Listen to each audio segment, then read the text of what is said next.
Kuba je pri mňa veľmi silno.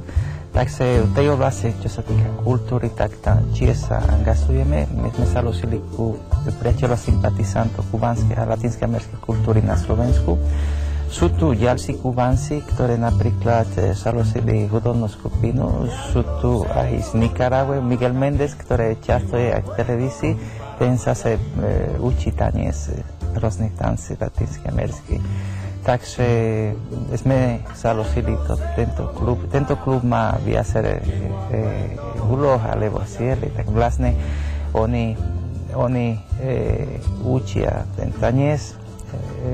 Takýchto organizujeme zábavy, takto, kde tých, ktoré firmy a takto majú záujem, takto zabezpečíme pre nich vystúpenia, vystúpili.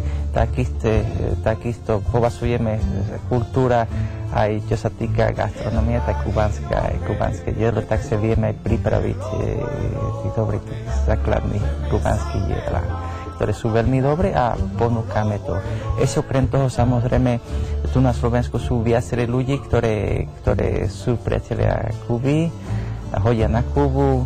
Medzi nimi sú umelci a povedzme fotografie, tak to sa vieme, organizujeme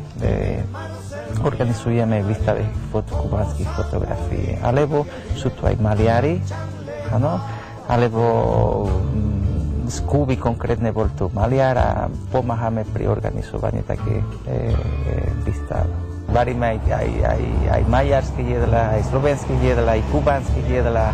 Niekedy aj pomiešame, sú veľmi hudné. Manželka vie variť aj také kubánske jedlá, ako ja, takže zvykneme. Nie stále, lebo si bude veľmi rýchly. Každý pracuje, deti chodia do školy, ale na víkend alebo pri nejakých takých príležitostiach tak zvyknem si urobiť takú kubánsku jedlu. V poslednom čase som zistil, že čím som starší, viac tu som po tých jedlách.